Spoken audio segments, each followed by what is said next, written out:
Hi guys, Craig here with American Bass TV. I have another pros pointer for you today. Before we get into this pros pointer, let me invite you to send in your own video for us to feature you in a pros pointer video.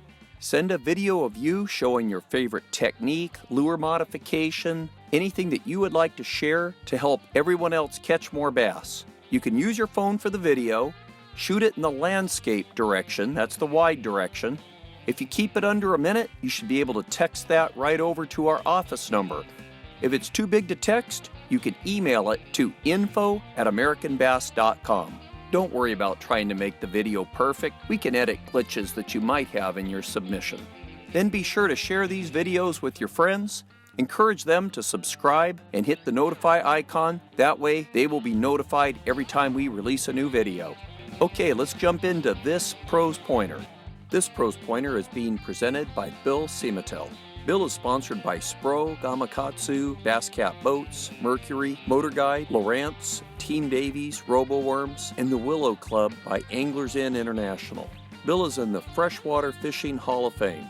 He is also a lure designer for Spro. Bill has multiple Angler of the Year titles and has 2 American Bass Team Classic wins along with a Bassmaster win.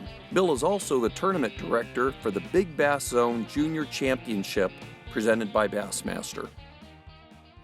Hey guys, Bill Siemantel from the Big Bass Zone Junior Championship. Got a call from some good buddies, Jason and Craig Sutherland over at ABA. They said, hey Bill, what's some secrets that we can give out to our members to probably catch more fish during tournaments?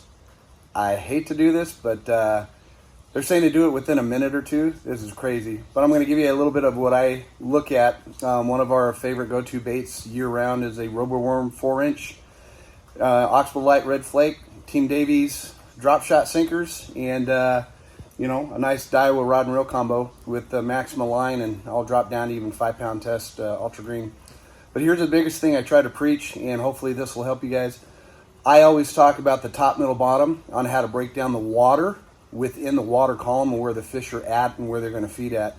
The thing that I don't talk a lot about, I try to keep that more to myself because that's my trick, is if you look at this bush or structure or cover within the water column, everything that you're fishing under the water, you got to visualize that it also has a top, middle, bottom. So if you can understand how to break down the structure or cover elements, when you're using a drop shot that we have here, the difference on the tag, wherever you have your worm at, compared to where your Ventana or your Team Davies drop shot is, and the angle from your boat, how far you throw it away or vertically stand or sit above your structure cover, is going to dictate where that worm is going to be positioned. Now, depending on cold fronts, warm weather, feeding zones, times, shadows, the fish are going to position themselves within the top, middle, bottom of cover and structure.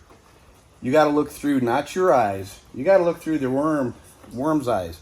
You got to look through the sculpin's eyes. You got to look through the crawdad's eyes and how they're going to work in that water column against that top, middle, bottom of the structure cover by placing your drop shot sinker at the appropriate length from your worm, and depending on the distance you throw from your boat or coming vertical underneath your boat is all going to dictate the placement of your bait.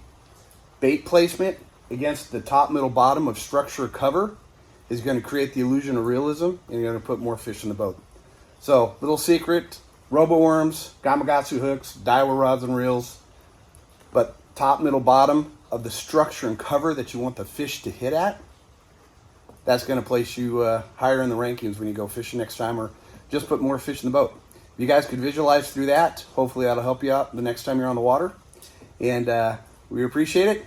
And we'll catch you next time after all this craziness gets over with. And take care. And if you need me, you know where to get me. Thanks, guys. Bye. Thanks for the great tip. If you like this video, please hit the like button. It really does help this channel. And again, don't forget to subscribe. Thanks for watching. Good fishing.